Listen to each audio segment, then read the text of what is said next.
All right, thank you for staying with us, and we continue to, dig deeper, especially in the process of entrenching our democracy more, coming from what happened in those states at the weekend, the Guba election that produced Senator Monday Okwebolo of the APC as the winner. So as it stands now, he's the governor-elect, waiting for his time, especially after the expiration, the next few months that Governor Obaseki has in office. But then that process, as expected by many well-meaning Nigerians all over the world as well, is expected not just because he's from Edo. Every electionary process must be credible, must be free, must be fair, so that Nigerians, so that everybody can know that whoever is coming has the mandate of the people. The umpire must do their bit. That is INEC in this particular case. The security operatives led by the Nigerian Police Force and other sister agencies must do their part. The candidates themselves, their members, especially the group of people that has the biggest office in and the biggest stake, that is the electorates themselves, must do their part. And so, is that what really happened? Many persons have been complaining about the situation. The party that once said everything is fair and square, some analysts have said, okay, maybe a bit of heater and dita happened there. But then, one of the organizations that monitored that particular election, as many other elections in the past, is KDI, Kimpact Development Initiative. And they were part of the organizations that issued a joint statement. It's called Joint Statement by Election Observer Groups on the Results Collation Process in the 2024 Edo governorship election. And some of those organizations, you have the letter on your screen: Nigerian Civil Society Situation Room, Jaga Africa, Kimpact Development Initiative, KDI, Nigerian Women Trust Fund, Elect Her, 6, TAF Africa, and 7, Center for Democracy and Development, CDD West Africa. And that statement was released in Benin the 22nd day of September 2024. That was a day after that election. I just take a part of that. The statement reads, we, the undersigned accredited civil society organizations observing the 2024 Edo governorship elections, express concern over the transparency of the collation of the election results. Reports of disruptions at ward and local government collation centers in Ikpoba, Oha, Esako West, Ego, and Oredo local government areas, including intimidation of INEC officials and attempt to collate results contrary to the provisions of the Electoral Act and INEC guidelines, raised significant concerns about the credibility of the results collation process. That said, we acknowledge INEC's recent statement recognizing reports of result mutilation and its commitment to investigate and remedy any proven violations. They said, in view of these, we urge INEC to invoke its powers under Section 65 of the Electoral Act 2022 to review any declarations, emphasis on the word, review any declarations and returns where results were not declared voluntarily or violated provisions of the Electoral Act and INEC regulations and guidelines. It's as another paragraph, but we look into that in the course of this program to shed more light into these particular release and to share with us, as time will permit, his experience, of course, with his team on about what went down in Edo State. We have been joined by the executive director of KDI, Bukola Idowu. He joins us via Zoom. Good morning. Thank you for joining us. Thank you so much. Good morning. Good morning. Thank you so much. Thank you very much. Let's get straight into the matter. Before we come to the nitty gritty of these release that KDI is part of, let me ask you, what will be your assessment of the Edo 2024 Guba election that produced Monday Okwebolo as the governor-elect? Well, I think we had an election on the September 26th, 21st of 2024. Right. But before the election, it was one of the elections that uh, highly prepared for. In terms of on the part of the election management body. So you have election that one of the best prepared before election, but in some component of the election, then the election happened, turned out to be the worst executed in terms of some other component of that election. But like I said, of course, I'm seeing in some components, not in this entirety. But there are also positive things from that election that we notice. If you recall, or if you follow the whole process, you find out that as by 8 o'clock, you have almost over 90% of the result on IREF, which is very, very commendable and unprecedented. Then we have each cases, we have effective functioning of the beavers on that day. Of course, there were isolated cases, but that does not they were not widespread. And so when you look at in terms of their technology, election technology, you say INEC has they prepared very well, and they executed that very well, and it worked well. And again, you look at the deployment of the security agencies. Of course, you give it to them in terms of what they have been able to do. Of course, there are one or two or isolated cases of security breaches. You have ballot box snatching in one of the local government, shooting, and of course isolated cases. But when you look at it relatively, by our own standard at which we use, metrics at which we use, we will say, yeah, this is entirely peaceful, and was entirely peaceful an election. But however, in some instances, then you will ask yourself, why are we still at this level at this point in time? Number one is the issue of logistics. We should not still be talking about late arrival of material to polling unit, late commencement of election on the election day. Of course, it's so disappointing that we still have that in that election, despite the fact that the assurance was made to assurance was made by INEC, most especially the National Commissioner, telling every one of us that they are ready and they have paid the NURTW, the NATO, 50% of their money. They've signed MOU, but at the end of the day, this is exactly what we had. In some places we visited, and we have our observers. You find out that they could not even leave the rack center. Why delivering material, sensitive material and non sensitive material to the rack center was excellent, but moving them from the polling unit, from rack center to the polling unit was totally, was totally a failure, if you ask me, because it looks like that arrangement was not well thought of. In some instances, you see them using lorry to move, detain, because the lorry have to come to their rescue.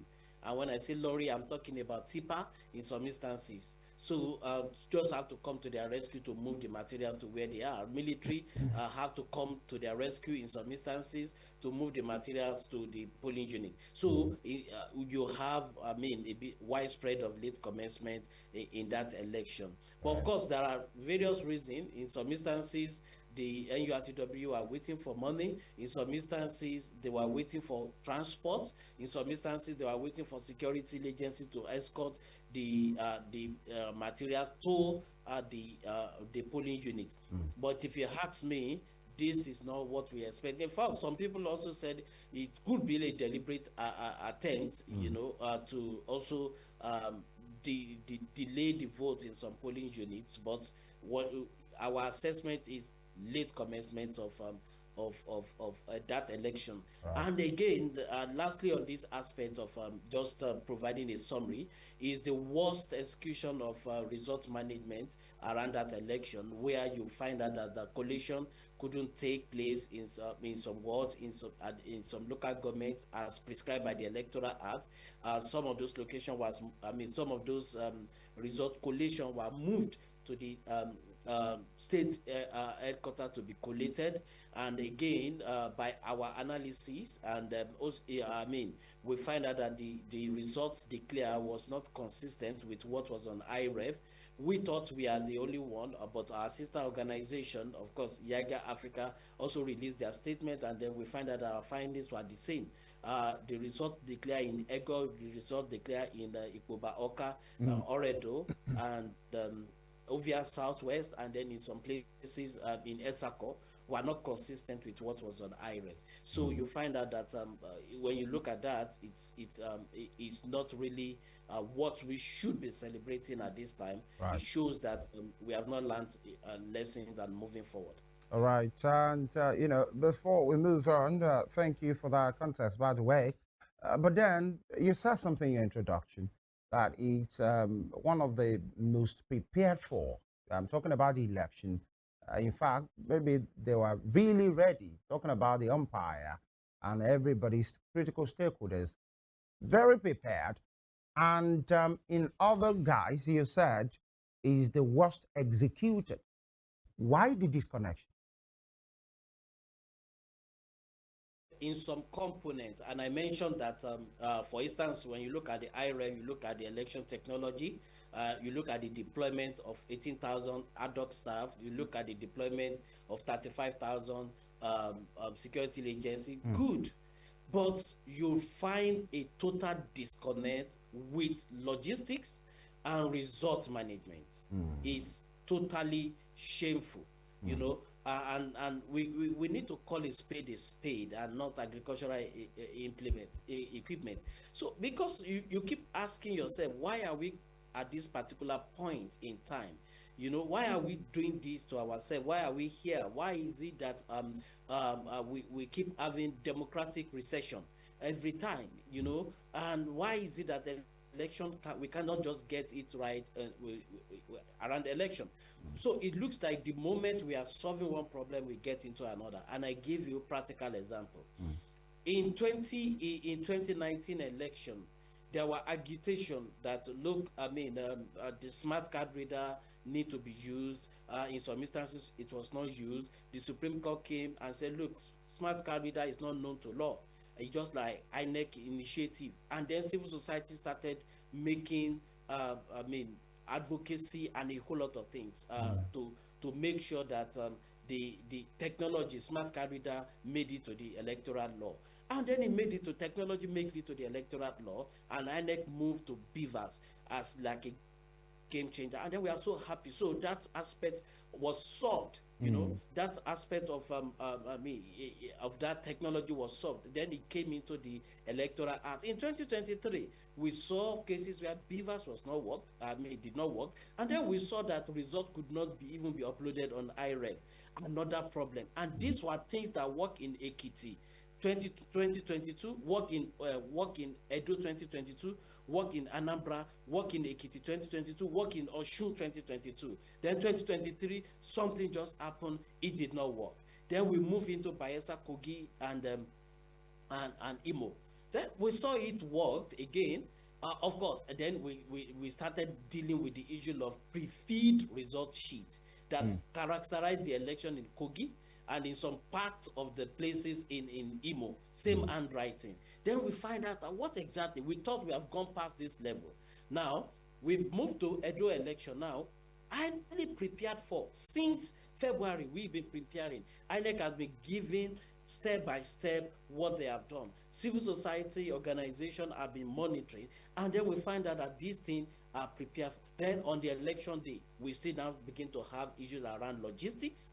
That, movement of polling of election material just from the rack center to the polling unit became became so difficult. And then you sign MOU. Where are the cars? Where are the buses to move it from one place to the other? Where did the buses go to? We don't really know. Then again, in some instances, you have a situation where the ad hoc officials or the INEC officials will say they are waiting for security to escort them to escort the material to the polling unit. Then you ask yourself, where are the 35,000 security agencies that were delivered? Then again, you come to election. How on earth will collation of results be? In some wards, they were collating results in the dark. No light. And then in some places you chased away party agents and the media from covering the collation. We're supposed to be transparent. We're supposed to be what everybody will be saying. Who And did? then you chase them away. So it is very, very discouraging. Yeah, very good. Quickly, I'd like to ask, you said in some areas, the media, party agents were chased away. Who chased them away? INEC officials? The security agencies, of Oh, course, all right. did not allow them to get into the collation center, of course. And I don't think, because when the media organization, when I mean party agents show you their tag, and yet you refuse to let them you refuse to let them get into the venue, then something is fishy somewhere. And Course. INEC went ahead to collate the result without asking all the party agents here, which the law says. And they went ahead to collect the result. The law in section 65 give INEC 7 days to administratively correct or any declaration made. INEC refused to activate that aspect of the law, Right. and they just in a hurry go out and declare the results. Now they have declared the result. They have returned the candidate, probably today or tomorrow. I don't know if he has not even done that. He's going to get his certificate of return. Then the entire battle gets into the court again. The circle continues again, and then they will be on this until the Supreme Court. No, we shouldn't even be going this at all. Of course, it sounds like an aberration because party agents at that particular, process of collation and announcement of results have a duty in as much they have been identified, and the media as well. That's something that should be looked into.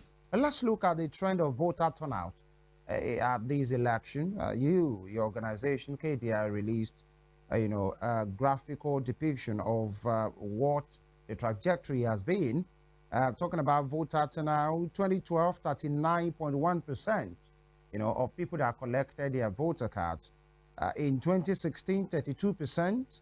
2020, 24.2%. In 2024, 22.4%. And, the trend of rejected voters, well, 17.282 in 2012, 30.945 in 2018, 12.835 in 2020, and then in 2024, 13.275. But let's stay with the voter turnout. There, it appears there is a decline. 39 in 2012, 32, 2016, 24, 2020, and just a few days ago in 2024, 22.4%. Is there a reason against that? Okay, I think if you look at that trend, it has been downward trend. Yeah. And if you also look at our election from 2020, general election, presidential election, general election, from 2007, it has also becoming downward trend too. So it is like what is going up at the national level that is coming down. And I must say that there are few reasons for this. Let's even first of all start with Edo election. We remember in July we released our pre-election assessment report, and which we presented to INEC, to the chairman himself. And we warned that, look what the weather forecast says a day to the election and on the election day is that there is going to be rain. So what are the preparation of INEC? We released that report. We told them and said, look, the weather forecast says there is going to be rain, and we are the first organization to ever warn them that in Nigeria. First time. Organization will be warning them. And then at the end of the day, on the election day, in fact, I think 3 days in our stakeholders briefing to the election, we also warned again and said, hey, security agencies, INEC, what is the preparation? There is going to be rain 3 days. In fact, I remember some of the observer group and the stakeholders started calling KDI rainmaker. No, but that is what the weather says. But to my greatest surprise, there was no preparation at all. In some instances, 3 scenarios happened with the rain on that election day. Number one, in some instances, it causes late commencement of vote. So people could not come out to come and vote, and most especially in I think Owan West or there Owan West, they could not come because it started before the election start. So what it means is that alone could affected or the turnout. Number two, is that in some instances where voting were going on, voting was to be stopped, because of rain. Now, there are people who grew impatient and went home. Back, of course, because the rain had to stop, you have to wait for rain. I mean, and some people just, your house just went back home. Number three is that in some instances, rain was going on, voting was going on. And I mean, what that means again is that when you now look at the number of rejected votes, we are still investigating because the rain could actually smell the ink, and then you now find out that the rejected vote also increased more than what we have in 2020. Right. Normally, we should be learning how to vote better, but that is exactly what we have. So that is on one hand, the rain affected the turnout. The second thing is that are the people still having trust in the electoral process? Is another question. Okay, look at exactly what happened. That the result collation process was very flawed, and then there are inconsistencies in the figure released by INEC. And then at the end of the day, if you follow the collation very well, you find out that the officer, I mean the returning officer, we ask, is there any observation from the party agent? The party agent will raise up their hand and say, hey, the result declared is not consistent with our own, and then the usual word is noted. And nothing was done to address it. And then you went ahead and declared the election. Yeah, I mean, you declared the result. So now what we have seen is that there is going to people are getting discouraged with the process, with the way INEC is handling the electoral process. People are getting discouraged. Now, by our own ballot integrity assessment, there were over 300. Of course, we are releasing our statement tomorrow, addressing the press. By our own estimate, analyzing the entire 98% of the result released on IREF, there were over 300 polling units in over 15 local governments that overvoting was recorded. It's just there on IREF. Overvoting, that is number one. Number two, all the returning officers from the local government came out and they were saying on the national TV, there were no cancellation. In the full glare of everybody. However, there were 22 polling units uploaded on IREF with form EC40G that record cancellation of votes, ranging from where beavers was not used, ranging from where overvoting took place, for 22 polling units. Now, when you take the 22 polling units that was cancelled, they were chunk number in excess of 10,000 votes. When you look at that, the margin of lead, when you take that off, the margin of lead will have increased. Probably, we should be talking about a runoff. But at the end of the day, they went ahead to declare that result. The way they chased the people, intimidated the people, the security agents intimidated the people in the aspect of collation of the results now, and then did not allow media and civil society observers to even witness it in some of those places, is so discouraging. So when you look at some of these things, Right. then people are getting discouraged to come out. To come out really. And in some cases, especially observing what it's uploaded on the IRF, where we had still, unfortunately, cases of mutilated results, cancelled results that would possibly attempted to be rewritten in some kind of way, and we had many of them. And in a particular result that was uploaded again, which has really gone viral, the accredited vote, the casted vote was more than the accredited in many cases as well. But the case of mutilated result that has still gone ahead to be uploaded, collated as a duly signed result. Now, do you see that as a result of maybe ad hoc staff who are not well trained? Because we had it in the national election, general elections of last year. It has happened again now, and we are seeing some of these things being uploaded, seriously. You could see it's mutilated and it's still uploaded as the duly certified result. Is it because some of the ad hoc members doesn't know what to do, or they are pressured or pressurized where they are, or they are just not trained, or there's an intentional sabotage somewhere? Okay, thank you very much. I think our case in Nigeria is becoming multiple compound complex.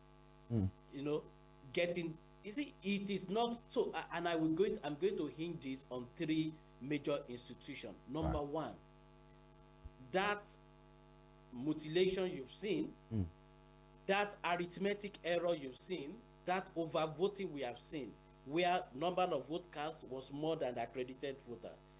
Of course, that was what I explained. To be specific, it happened in about over 380 polling units.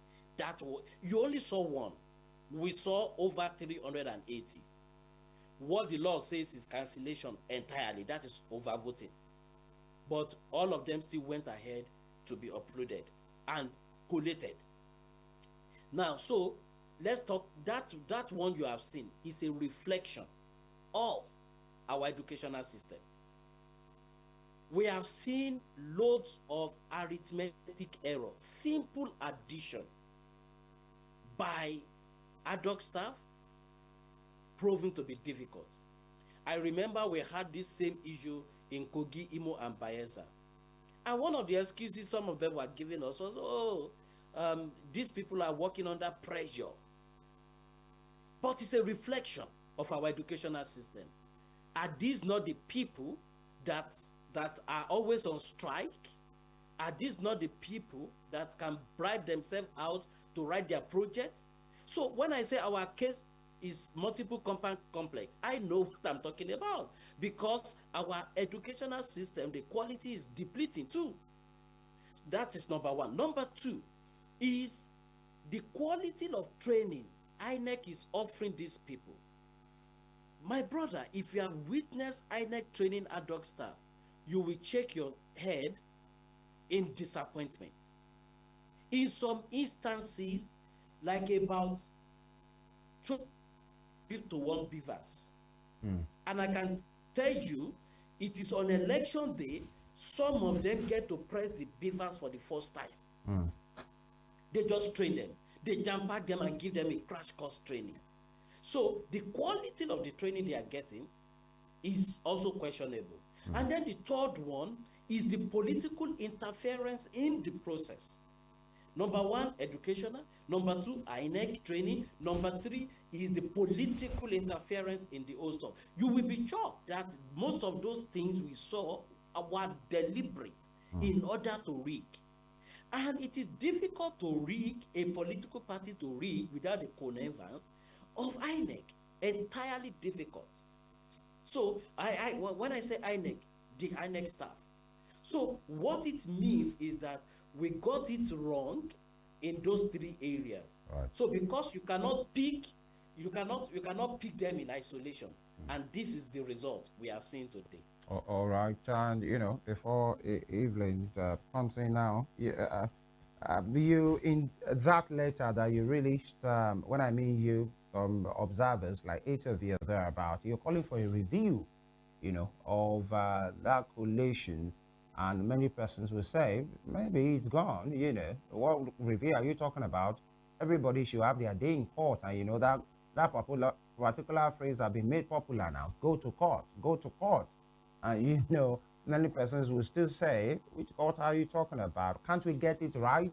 And so that we don't get to belabor our court with some of these things. Now, some of these infractions and aberrations that we have talked about and established this morning, do you think is enough? Because I'll give you 2 examples. Although from political interest, the governor of Adamawa, Madu Fintiri, said he weeps because of how that election and the process was done.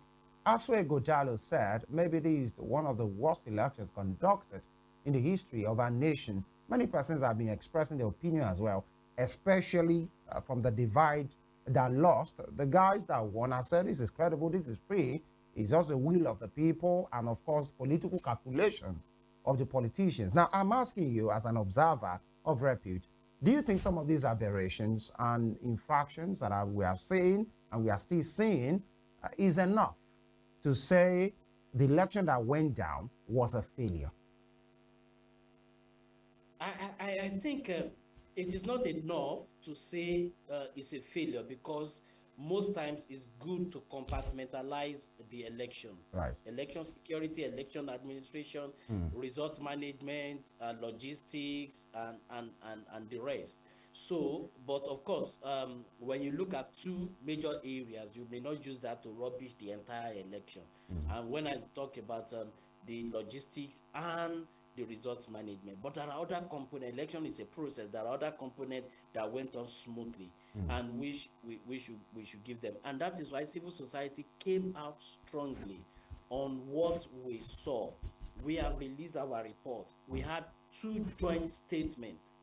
The Observer Group released one while we were still in Edo on the 22nd. We got to Abuja, we released another one, Situation Room. All of us also released another one. And I mean, individual organizations are now releasing, and you will find that similarity in almost the same thing. So and you will see consistency in what everybody was hammering on, because that was the aspect that was not good at all. So we can't say the entire election was flawed. See, why tabulating and statistically analyzing the result released by INEC and on IREF and compare with what INEC declared. There were people that were giving votes to, there were people that their votes were, subtracted. And so it goes either way. You understand? Why APC benefited, Labour benefited, PDP benefited. Some of them, all of them benefited from addition, and all of them benefited from suppression. So for us, we are not even talking about, oh, this man will have won. That is not what we are talking about. We are talking about the accuracy of the figure you released. They were not consistent. So we saw places where Labour benefited. We saw places where PDP benefited. We saw places where APC benefited. So we are not even talking about a particular political party. No, we are only talking about, look, this whole process, results management, it has to be consistent, or else what they did was what my teacher my maths teacher in secondary school used to say, that you have done wuru wuru to the answer.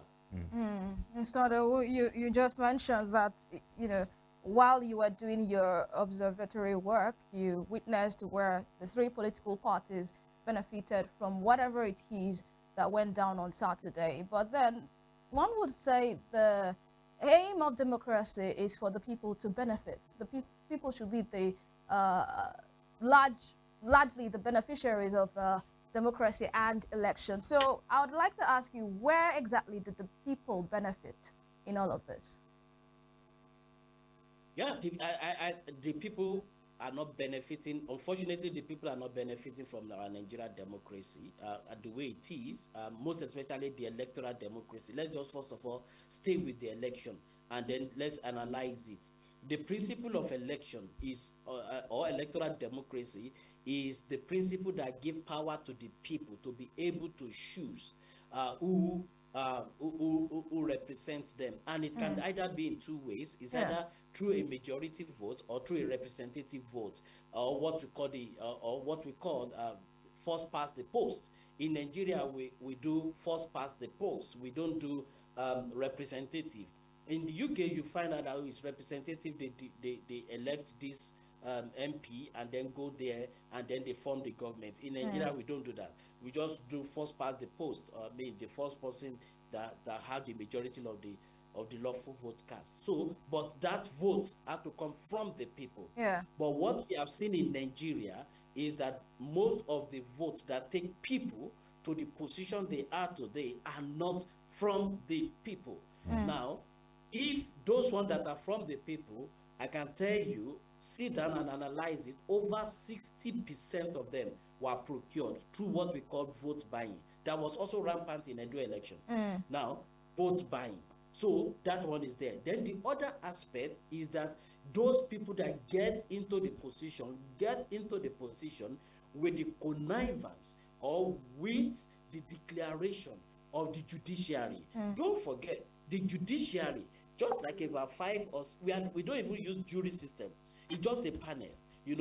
At the panel is 5. You come to the election petition tribunal panel, Yeah. 5 at the first instance. You come to the appeal court, 5. You come to the Supreme Court, 5. These 5, or let me just say, these 15 people will now decide entirely what 2 million registered voters have said.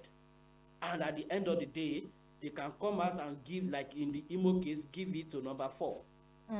And that is, so how is that, how are the people benefiting? How is that representation? Let me give you an example. In some African country, the role of the judiciary was clear. I mean, very clear, it's clear.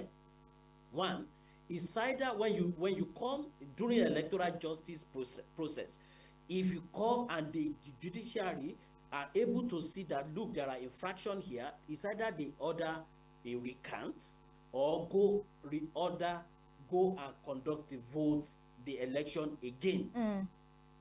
They are not permitted to declare anybody winner.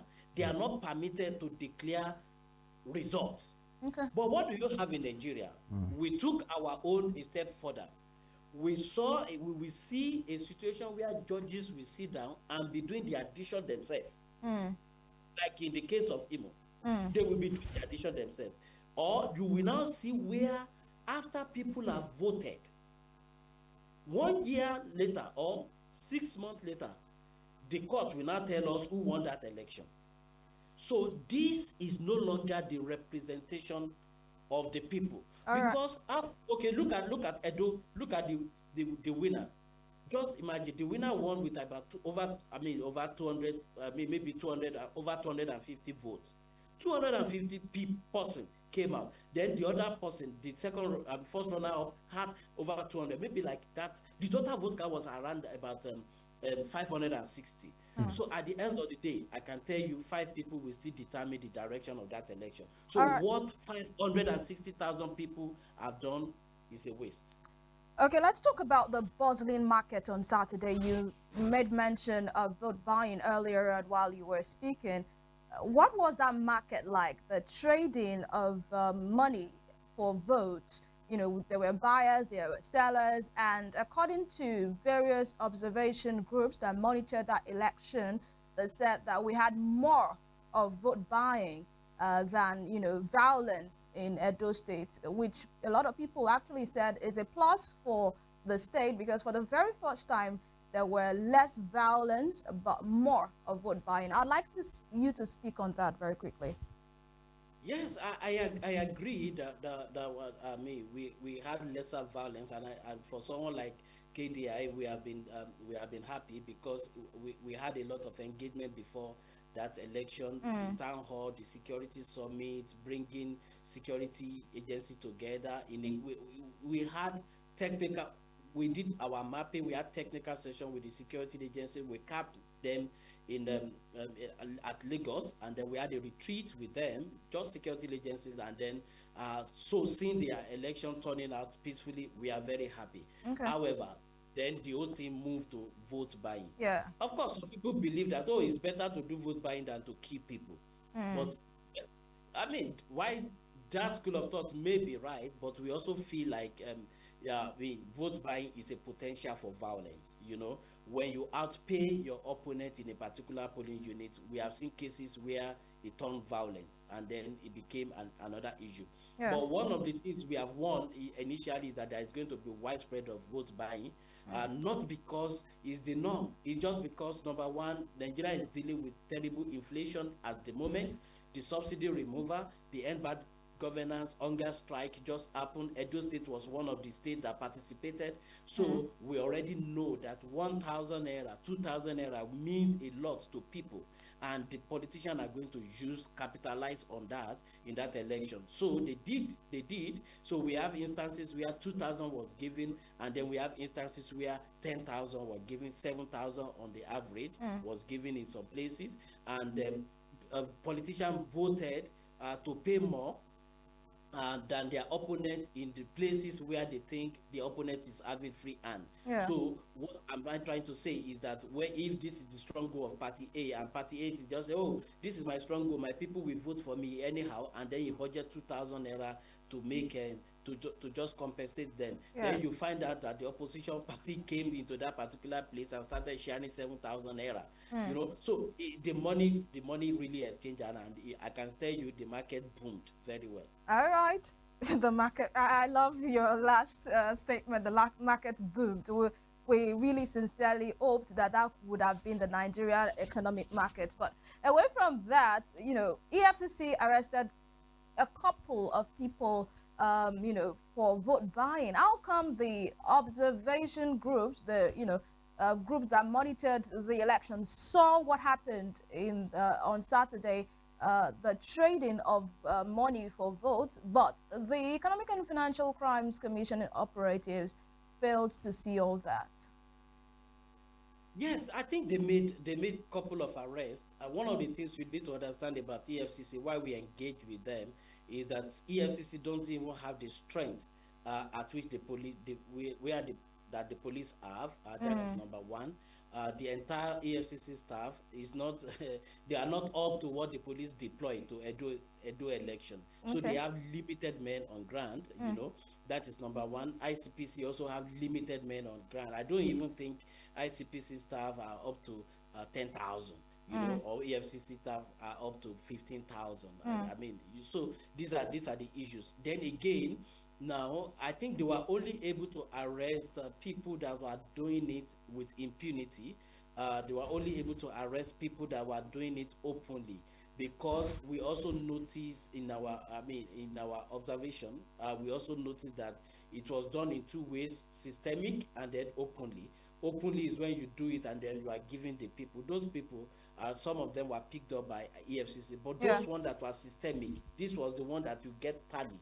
You get something to take you outside the election perimeter, outside the polling unit perimeter, to go and get your money. Okay. In some instances, transfer was done. So how would they be able to arrest those people? So it was a bit difficult.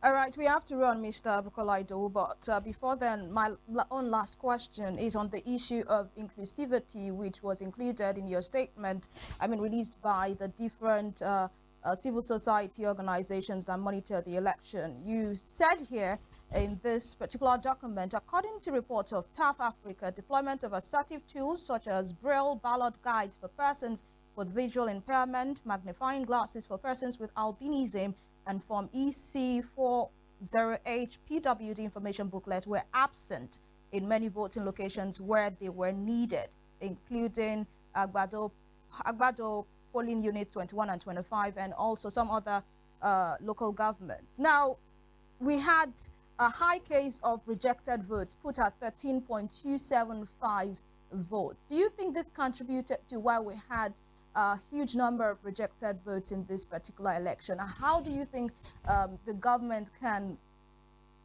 make it inclusive, make our elections inclusive, so that people that are, visually impaired, people that have issues seeing well, can also have a say in the electoral process? I think what we need to do is to beg INEC to have the political will, and I use the word beg. Let's just beg them to have the political will to do what the law and the guidelines says. Our government has tried, the laws have tried, the law is there, is inclusive enough. For instance, the law say use the word "shall" for person with disability in the electoral act, which means it's compulsory. INEC have gender and inclusive department. INEC may have budget for braille ballot paper. INEC have budget for magnifying glass. INEC have them. And why are they not deploying them? Why are they not using them on election day? So you cannot imagine a blind voter who could not use a braille ballot paper, eventually use the regular paper, and then it's going to be, what do you expect? Invalid. He doesn't even know where it's completed. He cannot even read the logo. So these are the issues. And I think, so I can tell you authoritatively, there were braille ballot paper, INEC have budget for it, magnifying glass, all those form easy, age, they are there, but they need a political will to do the right thing. Do the right thing. If I may squeeze this one in 30 seconds. Now, the election has come and gone, using the words and the timeline of the process. With what went down, some of these challenges and some of these progress that it appeared that we make, the Ondo election, is just around the corner. And then in 2026, the Osho election will be coming as well, and other elections like that. Where does this put the trust of the people based on what we have experienced and the Ondo election coming up and in democracy generally? You can do this for us in 30 seconds. I think my fear is for Ondo election. Number one, looking at these shenanigans that happen in Edo election, it might affect turnout. Number one, that is one area we are worried about, because some people might just be discouraged and say, why are we going to go and waste our time? That is number one. Number two is that it can also encourage violence, because in both party, the other party looking at what happened, we prepared. They don't want to take any chances, and know what, if the tension is high, what that can mean. So I think these are two worries that we need to prepare for. And also, they also saw that vote buying thrive in that particular place. Probably we are going to see higher percentage of that in Edo. One of the things one of the things we saw in Edo was that APC governors were present, PDP governors were present, and so it now looks like on election day for Obstacle, I'm very sure more governors are going to flood Ondo, and it speaks volume. It speaks volume. Really. But we fingers crossed, we will keep engaging. We won't lose interest. We won't lose hope until we get it right. We are not where we used to be, actually, though we are not where we are going. We should be, but I can tell you we are not where we used to be. All right, Executive Director, Kimpact Development Initiative, Bukola Idowu. Thank you very much for your take and your time and for the good work you and your team and other observers are doing for the entrenchment of democracy in Nigeria. Thank you. Thank you. Thank you for having me. All right, that will be the size of the conversation at EVELYN. There is an ongoing conversation beyond the Edo election. Ondo election is around the corner. Other, elections will be coming up as well. Femi Ojo is my name. We'll make a return tomorrow on the same program, Morning Spring. And I'm EVELYN OHIOLEI. Stay tuned for Spring Trends coming right after this broadcast.